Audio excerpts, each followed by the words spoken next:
There is a version of success we are taught to admire.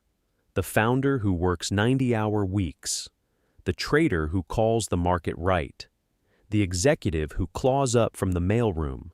It is a good story. It is also, for the purposes of understanding how power actually moves through generations, almost entirely beside the point. Because the families who have held wealth for 100 years or more did not get there by being the smartest person in the room. They got there by making sure they were never in a room full of strangers in the first place. This is a video about networks, not the LinkedIn kind, but the load-bearing kind. The kind built over 3 generations through marriages, memberships, boarding schools, and boards, engineered so carefully that by the time a member of one of these families walks into a negotiation, the outcome was decided before the meeting was scheduled. This isn't hidden. It's just never taught. If you've watched any of our other breakdowns on how dynasties actually think, not the yachts, the actual architecture, you know we don't do speculation here. Every mechanism in this video is documented, sourced, and still in use today. Subscribe now, because by the end of this video, you'll never look at a chance encounter between powerful people the same way again. The myth of the self-made network. Let's start with the assumption most people carry without examining it, that a powerful network is something you build, one handshake at a time, through merit and hustle. Sociologist Mark Granovetter's 1973 paper, The Strength of Weak Ties, is often cited to support this idea. The notion that a casual acquaintance is more valuable for opportunity than a close friend, because acquaintances connect you to entirely different social worlds.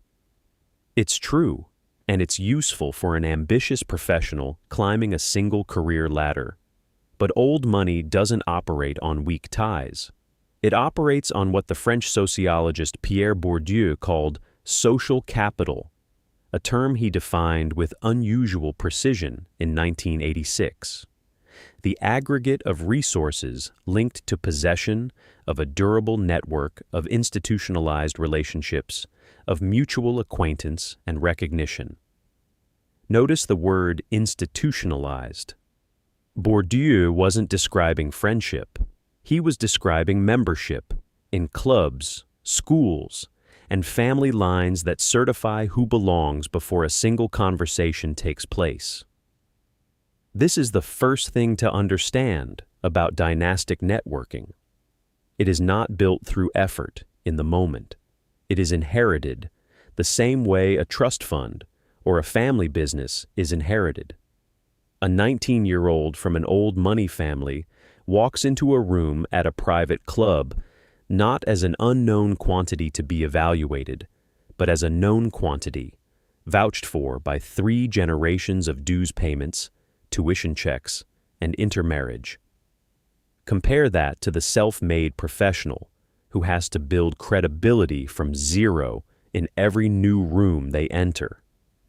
That difference, being pre-certified versus needing to prove yourself, is the entire game. Old money families don't out-network everyone else because they're better at conversation. They out-network everyone else because they never start from zero. The American sociologist C. Wright Mills, writing in 1956 in The Power Elite, made an observation that still holds. The people who run the major institutions of a society, corporate, military, political, tend to have been to the same schools, belong to the same clubs, and marry into the same families, such that they form what he called a single, more or less coordinated elite, rather than a set of separate ladders each climbed independently. That coordination is not an accident. It is manufactured deliberately across 4 institutions. We're going to walk through one at a time: the boarding school, the club, the marriage, and the board seat. The boarding school as a network factory.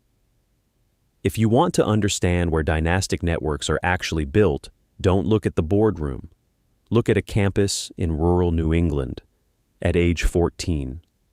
Schools like Groton, St. Paul's, Phillips Andover, Phillips Exeter, Choate Rosemary Hall, and Deerfield Academy were founded largely in the second half of the 19th century, explicitly modeled on the English public school system. Institutions like Eton and Harrow that had, for centuries, served the same function for the British aristocracy, not primarily to educate, but to sort and bond a ruling class before it entered adulthood. Endicott Peabody, who founded Groton School in Massachusetts in 1884, said openly that his goal was to shape manly Christian gentlemen who would go on to lead the country. And Groton's early alumni rolls read like a checklist of American dynastic surnames, including a future president, Franklin Delano Roosevelt, who attended from 1896 to 1900. Here is why the boarding school matters more than almost any other institution in this video. It is the only place in a person's entire life where they will spend 24 hours a day, 7 days a week, for 4 formative years, in close proximity to the future leadership of finance, law, medicine, and government, before any of those people have accomplished anything. You are not networking with someone's resume. You are rooming down the hall from someone's future self. This produces what network theorists call high-density, high-trust ties formed under conditions of shared adversity. Early wake-ups, shared dormitories, the same demanding masters, the same rites of passage. Trust formed at 14, under those conditions, tends to outlast trust formed at 34 in a boardroom because it predates any transactional relationship. Nobody at Groton in 1898 needed anything from Franklin Roosevelt. The relationship was pure, which paradoxically is exactly what makes it so useful decades later, when a favor can be called in without either party needing to acknowledge that it's a transaction at all. These schools also function as a sorting mechanism into the next tier of the network, elite universities. For most of the 20th century, a handful of boarding schools accounted for a wildly disproportionate share of admissions to Harvard, Yale, and Princeton. Not because their students were more intelligent, but because legacy admissions policies, alumni interviewing networks, and college counselors who had personal relationships with admissions officers made the pipeline nearly frictionless. Jerome Carabelle's 2005 study of admissions history at Harvard, Yale, and Princeton, The Chosen, documents in detail how these universities' own admissions criteria, character, leadership, fit with the institution's culture, were shaped historically to favor exactly the kind of candidate that boarding schools like Groton and St. Paul's were built to produce. If this is the first time you're seeing how deliberately this pipeline was engineered, school to school, generation to generation, drop a comment with the word pipeline, so I know to go deeper on the university admissions mechanics in a future video. And if you want the next installment, the moment it's out, make sure you're subscribed with notifications on. The private club as an adult version of the same machine. Once the boarding school to university pipeline delivers a young person into adulthood, the network doesn't stop being built. It simply changes venue. It moves into the private club. Understand what a private club actually is, structurally. It is a membership body, usually requiring nomination and seconding by existing members, often with a waiting list measured in years or decades, whose entire economic function is to guarantee that everyone inside the room has already been vetted by someone else inside the room. The club doesn't do due diligence on your character. Your sponsor did that work, and the club simply trusts the sponsor. In London, clubs like White's, founded in 1693, making it the oldest gentlemen's club in London, and Boodle's have historically counted British prime ministers and aristocracy among their members, and both are still functioning membership clubs today, with the same nomination and seconding structure that has existed for centuries. In the United States, the pattern repeats with local variations. The Metropolitan Club in New York was founded in 1891, reportedly after J.P. Morgan's friend was blackballed from another club, prompting Morgan to simply found a new one, a detail historians frequently cite as an illustration of how easily old money could simply create a parallel institution when an existing gatekeeping mechanism didn't go their way. That is worth sitting with. Even the exclusivity itself was at times a matter of choice rather than circumstance. Then there is the Bohemian Club in San Francisco, and its retreat, Bohemian Grove, a private campground in Sonoma County, where since the 1870s, an annual summer encampment has brought together a membership historically including U.S. presidents, cabinet secretaries, and the heads of major corporations, for weeks of talks, performances, and informal socializing, under a strict off-the-record policy that has made it a subject of enduring public fascination and, at times, outsized conspiracy theorizing. It's worth noting, for accuracy, extensive journalistic reporting over decades, including by mainstream outlets that have gained access, has generally concluded the retreat is best understood as elite bonding and informal networking, rather than the site of secretive world government decision-making, sometimes attributed to it in fringe accounts. The camp is genuinely exclusive and genuinely influential in the mundane sense. It puts powerful people in a room together, unrecorded, for weeks at a time. It doesn't need to be a conspiracy to be a powerful network mechanism. Informal, unrecorded trust building among people who already run major institutions is valuable enough on its own. What all of these clubs share, regardless of country or century, is the same core mechanic as the boarding school. They compress trust formation into a controlled environment, and they use existing members as a filtering mechanism so that new members never have to be evaluated from a neutral starting point. A stranger who applies for membership without a sponsor typically goes nowhere. A young person whose father and grandfather were both members is, for practical purposes, pre-approved before they submit anything. This is also where cross-generational information sharing happens, in its least formal, most valuable form. Not here is confidential financial data, but here is which advisor to trust, which family is having succession trouble, which marriage prospect comes with which kind of family history. That kind of information almost never appears in writing anywhere. It moves through exactly these rooms. Marriage is merger. If the boarding school and the club build horizontal networks, trust among peers, marriage is the mechanism old money uses to build vertical, permanent networks, bloodlines fused with other bloodlines, and, more importantly, capital fused with other capital. The most extreme historical example is the Rothschild family in the 19th century.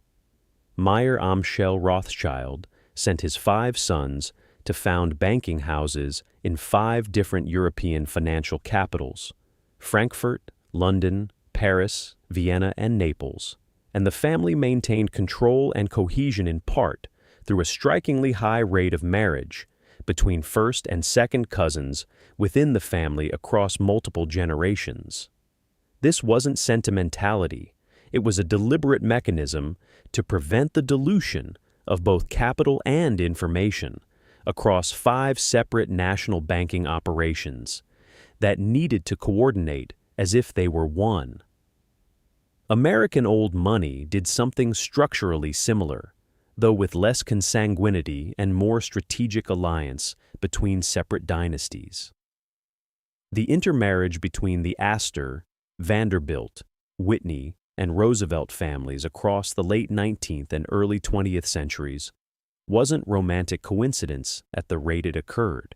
It was the debutante system doing exactly the job it was designed to do. Which brings us to the debutante ball itself, an institution people today associate mostly with white dresses and photographs, but which functioned historically as a formal marriage market with real economic stakes.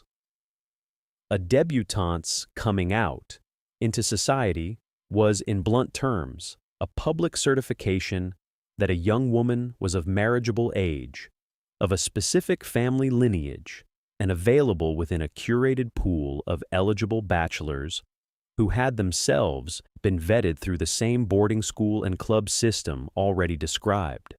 The International Debutante Ball, first held in New York in 1954, continues to this day, and historically required nomination and sponsorship. The same gatekeeping structure as the private club, applied to marriage instead of membership. The economic logic here is precise. Marriage between two established families does two things simultaneously that a marriage between an established family and an unconnected individual cannot.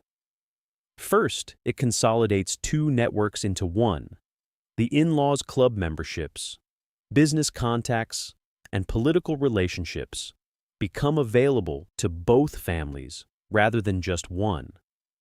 Second, and more subtly, it prevents a rival family's daughter or son from marrying into a competing dynasty and consolidating a rival power base instead. Every marriage that happens within the old money circuit is also, functionally, a marriage that didn't happen with someone outside it. And old money families have historically understood that opportunity cost as clearly as they understood the direct benefit. This is also why marrying well carried, and in many old money circles still carries, connotations far beyond romance or even wealth. A spouse from the wrong family isn't just personally unsuitable in old money logic. They represent a permanent, irreversible dilution of the network the marriage was supposed to reinforce. This is exactly the kind of mechanism most people go their whole lives without ever having explained to them plainly. Not because it's secret, but because nobody benefits from teaching it outside the families who already use it. That's the entire reason this channel exists. If that idea resonates with you, hit subscribe and consider joining the small group of members who support this research directly through the channel membership button below. It's what lets us keep digging into primary sources instead of recycling the same surface-level, old money aesthetic content everyone else makes. The Interlocking Board Seat. By the time a member of an old money family reaches adulthood, they've been sorted by boarding school, vetted by club membership, and often consolidated through marriage. The final mechanism is the one that converts all of that accumulated trust into direct institutional power: the board seat. Sociologists have a specific term for what happens when the same individuals sit on multiple corporate boards simultaneously: interlocking directorates. G. William Domhoff, a sociologist who spent decades mapping American corporate and policy networks in works including Who Rules America, first published in 1967 and repeatedly updated since, documented how a relatively small number of individuals, heavily overlapping with old money family networks, historically sat on the boards of numerous major corporations, foundations, and policy organizations at once, creating dense, overlapping networks of influence that function almost like a nervous system connecting otherwise unrelated companies and institutions. This matters practically in a way that's easy to underestimate. A board seat isn't primarily about the modest compensation involved. It's about information flow. A person sitting on the boards of a major bank, a major insurer, and a major industrial company simultaneously has visibility into all three balance sheets, all three strategic plans, and all three sets of relationships, legally as part of their fiduciary duties, in a way that no outside investor or competitor ever could. Historically, membership in policy-adjacent organizations, like the Council on Foreign Relations, founded in 1921, or participation in the invitation-only Bilderberg meeting, first convened in 1954, extended this same logic from the corporate world into the world of government and international policy, bringing together corporate leaders, government officials, and financiers under conditions of informal, unrecorded discussion, not unlike the club and boarding school dynamic already described, just operating one tier higher on questions of national and international policy rather than personal or family matters. None of this requires anything illegal or even secretive in the conspiratorial sense the Internet often assigns to it. Interlocking directorates and elite policy forums are documented in public corporate filings and organizational membership rolls, and have been studied openly by academic sociologists for over half a century. What makes it feel hidden is simply that most people never encounter the sociology literature that documents it, and most media coverage of wealth focuses on lifestyle rather than institutional structure. The compounding effect across all four mechanisms, school, club, marriage, board, is the actual answer to the question this video is built around. Powerful connections in old money families are not something acquired through networking events or charm. They are the output of an integrated system running continuously across generations, in which each institution feeds trusted, pre-vetted individuals into the next. By the time someone from one of these families sits across a negotiating table from a talented outsider, thus outsider is trying to build, in one meeting, what the old money counterpart inherited over 4 generations and 3 institutions. Why this system is self-reinforcing, and where it breaks, it's worth being honest about the limits of this system, because a documentary that only shows the machine working perfectly isn't giving you the full mechanism. This network architecture is self-reinforcing by design, but it is not infallible. It breaks in a few predictable places. First, at the marriage stage, when a family member marries entirely outside the network for love rather than strategic alignment, which happens more often than old money families like to advertise, and which historically has been treated as a genuine crisis requiring active management, sometimes through prenuptial structuring, sometimes through simply extending the network to absorb the new spouse over a generation. Second, at the board stage, when regulatory reform, such as post-2008 corporate governance rules, in several countries limiting the number of boards a single individual can sit on simultaneously, has genuinely reduced the density of interlocking directorates compared to their mid-20th century peak. And third, generationally, when an heir simply declines to participate, refuses the boarding school, avoids the club, marries for reasons entirely disconnected from strategy. Family offices and multi-generational governance structures, the subject of some of our other videos, exist in large part specifically to manage this risk, because a network this carefully built can genuinely unravel within a single generation if nobody in that generation chooses to maintain it. The other honest caveat: none of these mechanisms guarantee wealth preservation on their own. Plenty of families with impeccable boarding school pedigrees, club memberships, and marriage alliances have still seen fortunes evaporate through poor investment decisions, family conflict, or simple bad luck. A subject we've covered in detail in our video on why most wealthy families plateau or decline within 3 generations. Network access is a necessary condition for sustained dynastic power. It has never been, on its own, a sufficient one.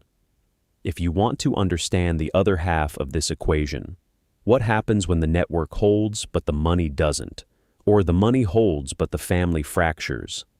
Go watch our video on why 90% of family fortunes don't survive to the 3rd generation. It's linked in the card right now and in the description. Between that video and this one, you'll have a genuinely complete picture of what keeps a dynasty intact versus what quietly ends one. The part no one advertises, why this is all legal, public, and still invisible. Here is the last and maybe most important thing to understand. Almost nothing in this video is secret. Club membership rolls, board of director filings, university admissions research, and academic sociology on elite networks are, with limited exceptions, publicly available or matters of historical record.